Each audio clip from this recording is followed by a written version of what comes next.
Xin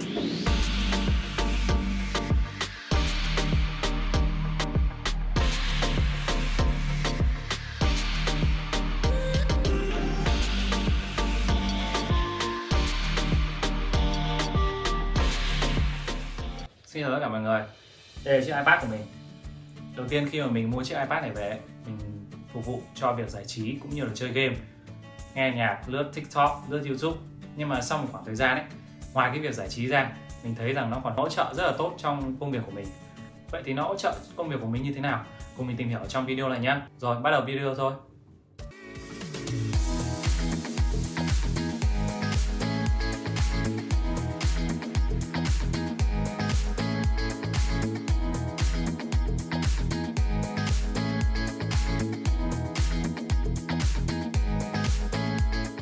Đầu tiên khi mà mình mua chiếc iPad này về, mình chủ yếu là dùng để chơi game cũng như là để xem TikTok cũng như là YouTube.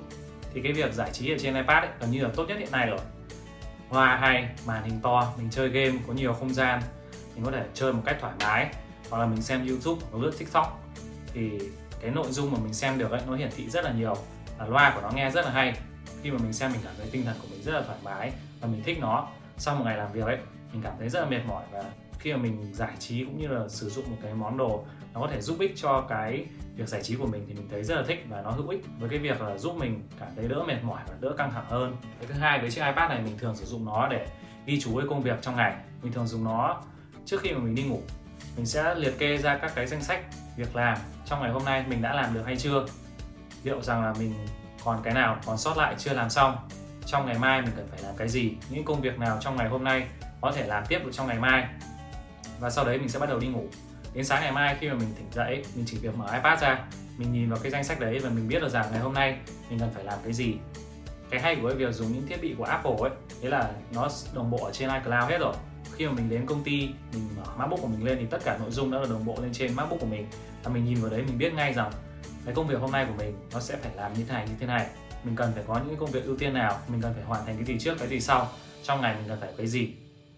Nó giúp mình không quên được những cái việc mà mình cần phải làm, để giúp mình không bỏ sót cũng như là lãng quên những cái công việc đấy. Một phần nữa với chiếc iPad này ấy, nó có thể sử dụng được nhiều ứng dụng cùng một lúc. Buổi tối sau khi mà mình trở về, mình rất là mệt và mình không muốn dùng laptop nữa, nên lúc đấy mình chỉ muốn làm và xem YouTube để thoải mái cái tinh thần của mình. Nhưng mà đôi khi một số lần mình xem YouTube ấy, mình nảy ra một số ý tưởng và mình muốn take note lại ngay lập tức. Thì thay vì việc mình sử dụng điện thoại hoặc là mình sử dụng laptop để mình có thể take note lại, thì mình có thể mở ngay ứng dụng ở trên iPad của mình. Mình vừa xem được nội dung mà mình vừa take note được. Cái đấy nó rất là hay, bởi vì trong cái thời gian mà mình đang nghỉ ngơi, trong cái thời gian mà mình đang thoải mái thư giãn, mình vẫn có thể làm việc được một chút. Ngay cả những cái nội dung mà mình đang nói với các bạn đây trong cái video này, mình đều đã take note lại. Cái lúc mà mình đang nằm nghỉ, cái lúc mà mình đang nằm chơi và mình xem YouTube, và tất cả đấy mình đã nốt hết lại ở trên iPad của mình. Mình nhìn vào đấy mình sẽ biết được rằng là trong cái video này mình cần phải nói những cái gì, mình có bỏ sót nội dung nào không. Nó giúp cho mình nhớ được những cái phần mà mình cần nói, cũng như là những cái nội dung mà mình đã soạn sẵn.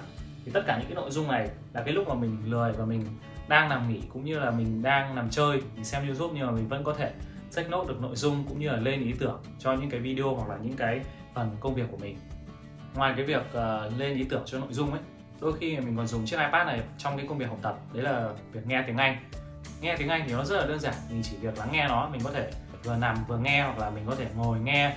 Nhưng mà khi mà mình lười ấy, sau khi mà mình ăn cơm là xong buổi tối, mình nằm ở đấy và mình nghe tiếng Anh. Nghe tiếng Anh là một cái việc thụ động, thì trong cái lúc nghe thì mình vẫn có thể lướt Facebook, hoặc là mình có thể dùng Messenger để chat với bạn bè. Thì mình vừa nghe cũng như là mình vừa có thể làm những công việc khác. Mình cứ để cái YouTube tiếng Anh ở đấy và mình nghe một cách thụ động.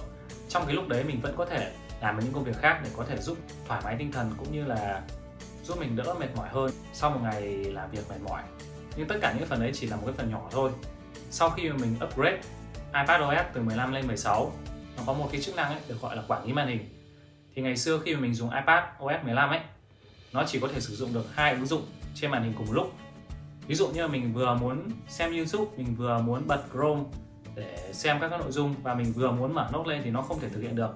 Và những cái kích thước của những ứng dụng này mình không thay đổi được, nó bị fix ở một cái kích thước cố định như vậy.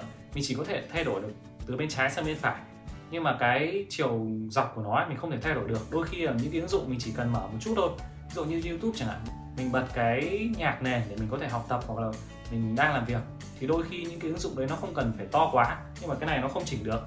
Sau khi mà mình upgrade lên iPadOS 16 ấy thì cái chức năng của nó được thay đổi, mình có thể phóng to hoặc là thu nhỏ cái ứng dụng đấy một cách rất là dễ dàng. Nó cho phép mình mở 4 ứng dụng cùng một lúc ở trên màn hình. Ở đây mình đang mở 4 ứng dụng cùng lúc, đấy là YouTube, đấy là Chrome và phần Messenger cũng như là phần Note. Trong cái lúc mà mình đang soạn thảo nội dung ấy thì mình có thể vừa nghe nhạc cũng như là chat chít cùng với cả bạn bè. Một cái hay nữa ở trên iPadOS 16 ấy, đấy là nó có thể sử dụng màn hình ngoài như một chiếc màn hình độc lập. Với những phiên bản iOS 15 trở xuống ấy, mình gắn màn hình ngoài vào thì chiếc màn hình ngoài đấy chỉ có thể sử dụng chế độ là mirror, tức là trên iPad hiển thị cái gì thì trên màn hình gắn ngoài sẽ hiển thị như thế. Nhưng mà hiện tại bây giờ mình có thể sử dụng màn hình ngoài như một chiếc màn hình độc lập, và mình có thể sử dụng nó giống như là mình đang kết nối nó với chiếc laptop. Đây các bạn có thể thấy mình sử dụng chiếc màn hình ngoài là một cách dễ dàng. Mình có thể sử dụng nhiều ứng dụng hơn cùng một lúc. Mình vừa xem YouTube, mình vừa có thể bật Chrome lên, mình vừa có thể nghe nhạc, mình vừa có thể soạn thảo nội dung, mình vừa có thể chat chít với bạn bè, mình vừa có thể lướt Facebook. Rất nhiều ứng dụng được mở trên màn hình. Và đôi khi mình không cần thiết phải mở chiếc laptop của mình lên nữa. Khi mà mình muốn xem YouTube ấy, mình chỉ việc cắm cái app của mình vào chiếc iPad và mình mở YouTube lên. Vậy là mình đã có thể xem YouTube một cách dễ dàng mà không cần phải mở laptop lên nữa. Ngoài ra với chiếc iPad này, nó được coi như là một chiếc màn hình gắn ngoài. Khi mà mình đi về quê ấy, hoặc là mình vào quán cà phê mình làm việc ấy, mình không có một chiếc màn hình gắn ngoài ngay tại đấy, thì mình sử dụng chiếc iPad này làm một chiếc màn hình gắn ngoài. Việc đơn giản, đấy là mình chỉ cần kết nối một chiếc dây Type-C từ MacBook của mình sang chiếc iPad này là đã có thể sử dụng chiếc iPad này như một chiếc màn hình gắn ngoài rồi. Nó hỗ trợ tối đa cái diện tích mà mình có thể sử dụng với chiếc MacBook của mình, và như vậy mình có thể mở nhiều ứng dụng hơn. Dù mình ở bất cứ đâu đi chăng nữa, mình vẫn có hai chiếc màn hình để mình làm việc cùng một lúc. Mình có thể mở được nhiều nội dung hơn, mình theo dõi cũng như là so sánh các phần nó dễ hơn, và chắc chắn là nó sẽ hỗ trợ tốt hơn cái công việc của mình. Đôi khi mình còn sử dụng chiếc iPad này làm màn hình thứ ba. Đây các bạn thấy, ngoài chiếc màn hình gắn ngoài của mình ra, mình còn đang sử dụng chiếc iPad này làm màn hình gắn ngoài nữa, tức là mình đang có hai chiếc màn hình cùng sử dụng một lúc. Mình rất thích cách xếp này khi mà Việt Nam đang đá bóng. Nếu các bạn nhớ cái năm trước Việt Nam mình đá vào cái lúc 17 giờ thì lúc đấy công việc của mình chưa hoàn thành xong và mình vẫn muốn xem đá bóng, nên là mình đã cắm chiếc iPad của mình vào và mình bật đá bóng ở ngay trên chiếc iPad này. Nó không làm ảnh hưởng đến những cái nội dung, những cái phần mà mình đang mở trên màn hình, nhưng mình vẫn có thể xem được Việt Nam đá bóng. Nó giúp mình có nhiều không gian sử dụng hơn. Hoặc là một số lần khác khi mà mình làm việc ấy, mình vẫn muốn xem phim thì mình bật riêng cái phim đấy trên chiếc iPad này và mình vẫn có thể làm việc trên cái không gian của mình, một chiếc laptop cũng như là một chiếc màn hình gắn ngoài, và phim được chiếu ở trên chiếc iPad. Mình cảm thấy là mình vừa làm việc mà mình vẫn đang xem phim. Nó vừa giúp mình giải trí nhưng nó không ảnh hưởng đến cái không gian làm việc cũng như là những cái phần mà mình đang mở trên máy tính của mình. Nên mình thấy cái iPad nó hỗ trợ trong cái phần này rất là hay. iPad nó hỗ trợ cho công việc nhiều như thế thì liệu rằng nó có thể thay thế được laptop hay không? Nếu như các bạn đang phân vân mua một chiếc iPad cũng như là một chiếc laptop thì câu trả lời của mình đấy là nên mua laptop. Bởi vì dù iPad nó hỗ trợ nhiều như nào đi chăng nữa thì mình vẫn nên coi nó như là một cái công cụ hỗ trợ thôi, nó không thể thay thế được cho laptop của mình. Nên nếu các bạn đang phân vân giữa việc mua một chiếc laptop cũng như là một chiếc iPad, các bạn nên mua một chiếc laptop trước. Dù sao thì một chiếc laptop vẫn cần thiết hơn một chiếc iPad, và nó hỗ trợ công việc chắc chắn là tốt hơn. Với những bạn nào đã có chiếc laptop và có một chiếc iPad rồi, các bạn nên nâng cấp chiếc iPad này lên iPadOS 16, bởi vì nó sẽ hỗ trợ tối đa cho các bạn khi mà các bạn làm những công việc khác. Nhưng tất nhiên các bạn hãy nhớ rằng chiếc iPad chỉ là một công cụ hỗ trợ thôi. Mình không thể gượng ép tất cả những công việc ở trên laptop chuyển về trên iPad được. Nó hỗ trợ là một phần chứ không phải là tất cả, và đôi khi có những công việc ở trên laptop ấy, mình không thể sử dụng ở trên iPad.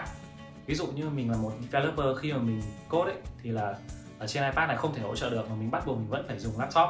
Nên vì thế mình chỉ coi chiếc iPad này là một công cụ hỗ trợ thôi. Những công việc nào mình cảm thấy là mình có thể làm được trên iPad thì mình mới làm, còn không mình vẫn giữ những công việc cũ của mình, những công việc đặc thù đấy mình vẫn làm ở trên laptop và chỉ chuyển giao những cái phần có thể làm được trên chiếc iPad này.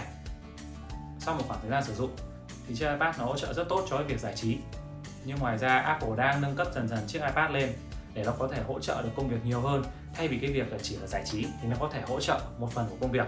Và dần dần mình tin rằng trong tương lai nó có thể hỗ trợ được gần sát nhất với một chiếc laptop. Hiện tại bây giờ khi buổi tối mà mình về nhà ấy, hầu như thời gian mình sử dụng chiếc iPad này là chủ yếu. Laptop thì mình không sử dụng và mình để nguyên ở trong cặp sau khi mà mình đi làm về. Thời gian chủ yếu mình chỉ dùng chiếc iPad này thôi. Lên nội dung cho các video, nốt lại các cái công việc cần làm trong ngày, những cái phần mà mình có thể làm trong ngày mai, những công việc nào là chính, công việc nào là phụ. Tất cả những phần đấy mình đều sử dụng và làm trên iPad. Nó tiện một cái nữa đấy là ngay cả khi mình đang nghỉ ngơi, ngay cả khi mà mình đang xả stress, mình muốn thư giãn nhưng mình vẫn có thể làm việc được, mình vẫn có thể học tập được, mình vẫn có thể học tiếng Anh trong lúc mà mình đang nghỉ ngơi. Đấy là những cái mà chiếc iPad này đang hỗ trợ mình, và mình cảm thấy cái số tiền mà mình bỏ ra cho chiếc iPad này rất là xứng đáng. Cảm ơn tất cả mọi người đã theo dõi video của mình. Hẹn gặp lại mọi người trong video kế tiếp. Bye bye.